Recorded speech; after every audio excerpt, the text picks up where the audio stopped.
tant que c'est ça, caler le truc, caler le truc, de leur chantier.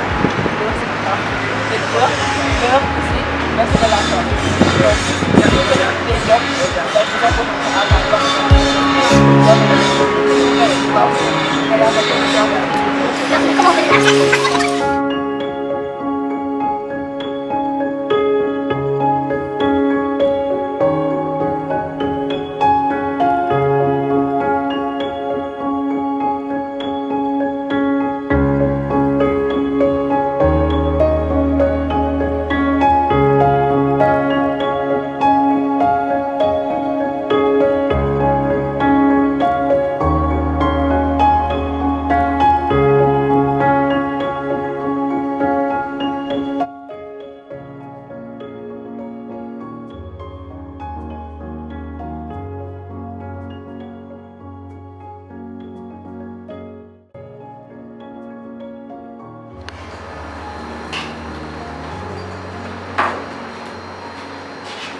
Voilà. Après 5 minutes, on pose, on enlève, on relève et on pose là. Et puis on observe s'il y a l'apparition d'auréoles bleu clair ou pas. Donc on répète l'essai au fur et à mesure. Dès qu'on remarque qu'il y a l'apparition d'une auréole bleu clair, on arrête le sport. On fait encore 5 prélèvements avec un intervalle d'une minute pendant 5 minutes pour certifier effectivement la présence d'auréoles. Voilà. Donc si durant les 5 derniers essais, l'auréole apparaît toujours, on considère que notre essai est positif. Et donc on peut calculer, on arrête l'essai, et on calcule la quantité de VBS, la valeur de bruit du sol. Voilà. Et ça se calcule juste tout simplement à l'aide d'une formule. La formule c'est le VBS est égal à la masse de bleu injecté. Sur la masse d'échantillon, c'est tu peux pas ça, c'est un pourcentage. Voilà. Et la masse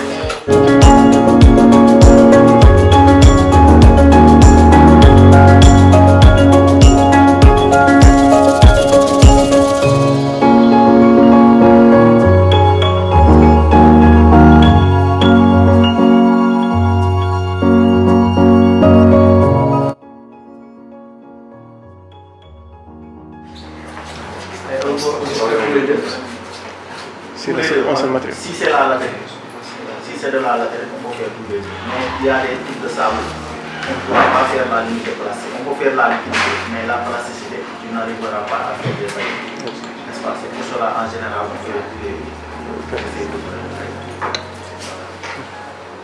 D'accord, donc je pense que c'est bon, il y a d'autres questions. Bon. Après ça, je vous présenterai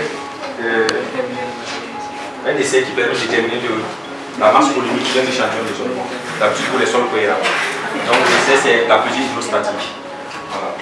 Donc là c'est encore plus simple. On dispose d'un échantillon de sol cohérent. Voilà, qu'on va déterminer sa masse volumique. Voilà. Donc du coup, on pèse d'abord l'échantillon. On a la masse de l'échantillon pesée à l'ennemi.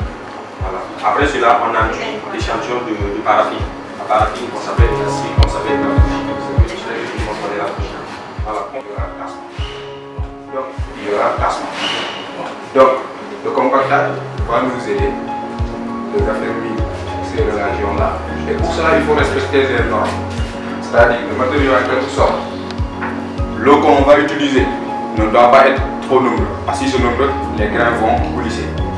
Si également cette quantité d'eau est petite, les grains ne vont pas aussi se coller. Si c'est bon, là, ça sera clair. Maintenant, c'est l'intérêt général de faire cet essai porteur. Il va nous permettre en quelque sorte de déterminer la anneau optimale qu'on va utiliser durant le chantier. D'habitude, vous avez l'habitude de voir les camions là en train d'arroser l'eau. Ils ne sont pas venus là tout de suite arroser cette eau là. Il y a des normes. Ils ont fait ces essais-là qui les ont permis de savoir cette quantité d'eau à déverser. C'est cet essai-là qui va nous permettre de savoir ça. Donc pour ce faire, on a besoin de plusieurs matériels. Là, ce sont les dents Proctor, il y a le moule Proctor. On a également besoin d'une balance et surtout de la force, parce qu'on essaie de la force. Et comme je vous ai dit qu'il s'agit de deux Proctor, il y a Proctor normal et modifié. Donc quand il s'agit de l'essai Proctor normal, il faut prendre un échantillon de sol. Il faut prélever 3 kg. Donc on aura besoin de plusieurs échantillons parce qu'on aura besoin de plusieurs points. Maintenant, on a notre échantillon de sol qu'on va introduire dans une base tout en calculant la teneur en eau première qu'on va utiliser. On peut utiliser une quantité par exemple de 2%. Cette quantité sera calculée.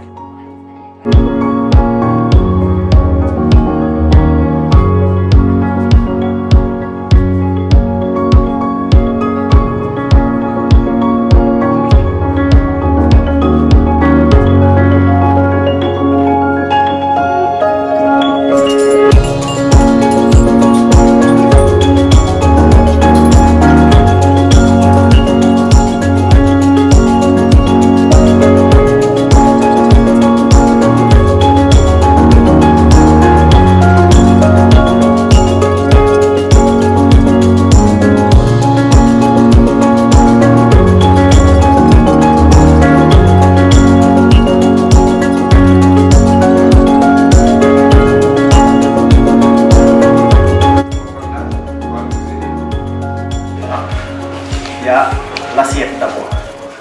Par exemple, si les topos viennent, ils vont voir le niveau du terrain. Si c'est inférieur, n'est-ce pas, on va faire des tremblés. Si c'est supérieur, on va faire le décapage. N'est-ce pas? Donc il est important de contrôler de A à Z sur toutes les couches. L'assiette, la couche de forme, la couche de fondation, la couche de base et la couche de roulement. Donc c'est avec cet appareil-là que l'on va contrôler de l'assiette jusqu'à la couche de fondation. N'est-ce pas?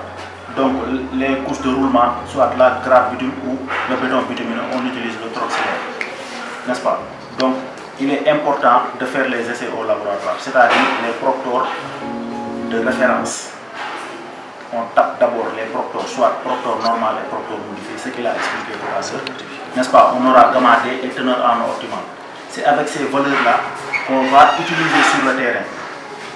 Parce que vous avez une lunaire de 100 mètres ou bien 200 mètres, n'est-ce pas? Vous devrez faire une couche de 15 cm.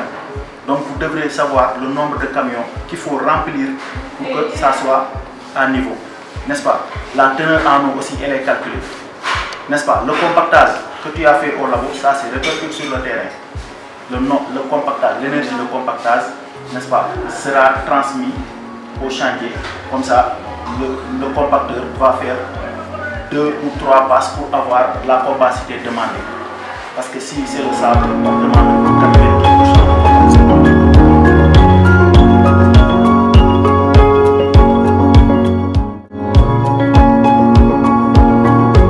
Qui seront présentés respectivement par les étudiants de l'UST et par les étudiants de l'UFRSI.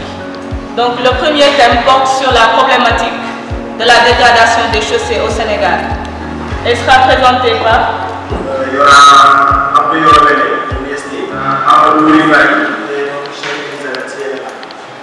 nous demandons de nous rejoindre et de prendre la parole pour ça. Très près.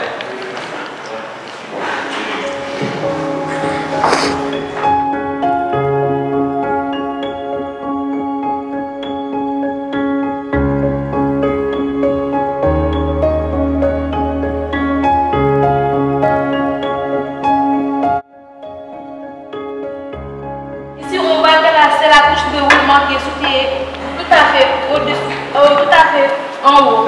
Donc c'est cette couche qui va supporter le trafic, qui sera également exposée aux effets du climat.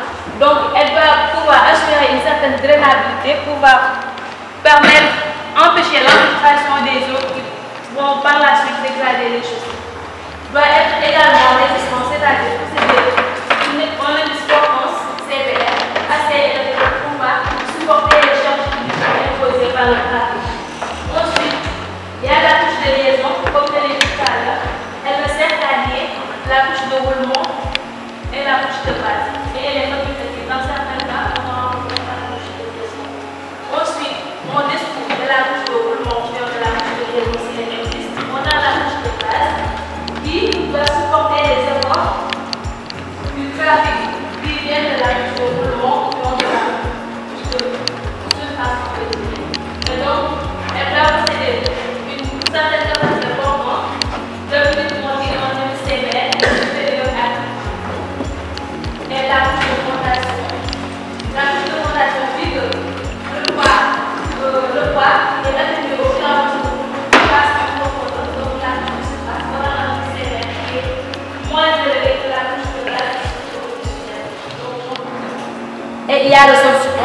qui sert de support, comme son nom l'indique, et qui permet également la circulation des engins lors de la pose de la couche de forme, si elle existe, ou bien de la couche de fondation, c'est-à-dire la couche qui est située immédiatement au-dessus de ce support.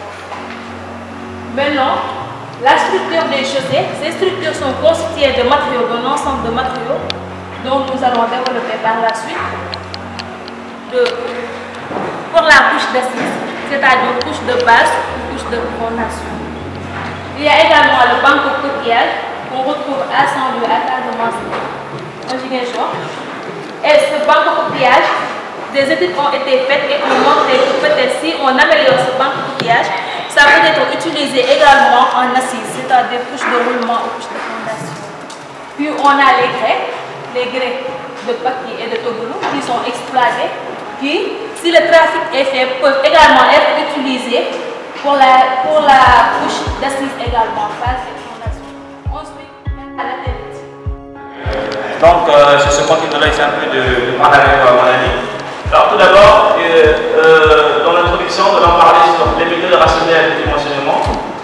Et le petit A, définition, nous avons le grand B, procédure, grand C, paramètres de dimensionnement, grand D, le problème, grand D, nous aurons perspective, ça, on va parler sur la méthode mécanique, et enfin, la conclusion. Alors, ici, de noter que, ici au Sénégal, le réseau routier sénégalais, il y a environ, et c'est là cette question linéaire, total de 14 576 km. Et lorsque on a remarqué dans l'étude que 70% de ces réseaux présentent une dégradation qui est très avancée. Et à cause de cette dégradation, cela a fait de sorte que les chercheurs, les ingénieurs ainsi que les spécialistes ont essayé de faire un peu plus de recherches pour essayer d'améliorer cette condition.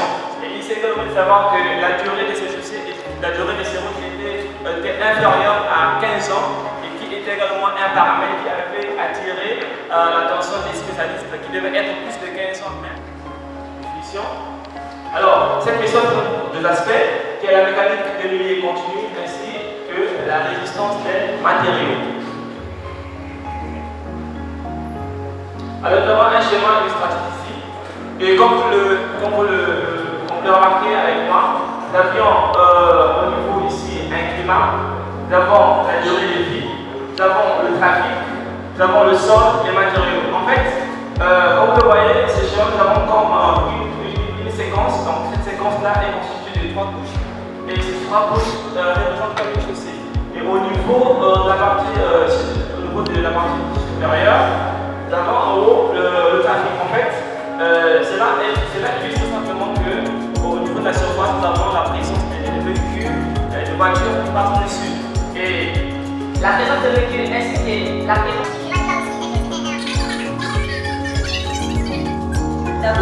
notre chaleureuse félicitation pour la pertinence et l'importance de ces activités que vous organisez. C'est avec beaucoup d'intérêt que nous assistons aux échanges pédagogiques dont le thème de cette année porte sur l'analyse de la pratique du dimensionnement rationnel des structures chaussées au Sénégal.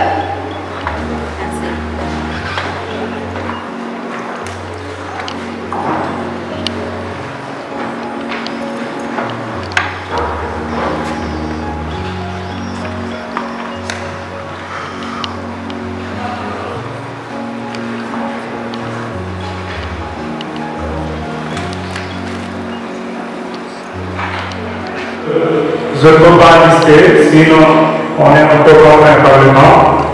Et le plus important, c'est d'aller vers la source que nous avons ici. Si on a fait des kilomètres, c'est pour pouvoir dire quelque chose qui va impacter sur la situation ou bien sur la vision que vous avez sur les choses. Parce que actuellement, vous êtes des apprenants. Tout ce que vous faites, c'est de manière théorique. Mais nous qui avons eu à sortir et à aller travailler, on a tapé la source, on comprend maintenant où se trouve le problème. Si on peut aujourd'hui dimensionner, là où il faut directement aller et ce qu'il faut piger, dimensionner, et ainsi de suite. Si je reviens un peu à notre sujet, bon, le titre en haut, moi je vais juste aller dans la partie qui parle d'influence et d'entrer dans les codes de calcul pour le renforcement des soucis. J'ai dit que c'est pas évident d'appeler un peu Madame Bob pour qu'on essaye un peu de revoir le sujet. Parce qu'il n'y a pas seulement renforcement. Renforcement, c'est une décision. Ce n'est pas qu'il y ait un bonjour qui te lève et qui va je vais faire un renforcement. Il y a une situation qui se présente au préalable qu'il faut faire. C'est-à-dire qu'il faut faire ce qu'on appelle l'auscultation. M. Sambo est passé un peu par là avec pour le temps qu'il fallait. L'auscultation, c'est la base d'abord. Il faut faire la diagnostic de la société et évaluer le niveau de dégradation. Ça commence par une observation visuelle. Vous marchez vous faites ce qu'on appelle le schéma itinéraire. Vous marchez pour relever l'ensemble des dégradations constatées sur la route. À partir de ces dégradations, vous revenez pour les classer en termes de gravité. Après avoir fini cette étape, il faut aller voir les déflexions, faire les déflexions. Maintenant, c'est à part de ces déflexions et de ces classifications ici de ce qu'on appelle cette acquisition de données, il faut faire une interprétation. Évaluer l'environnement et la gravité.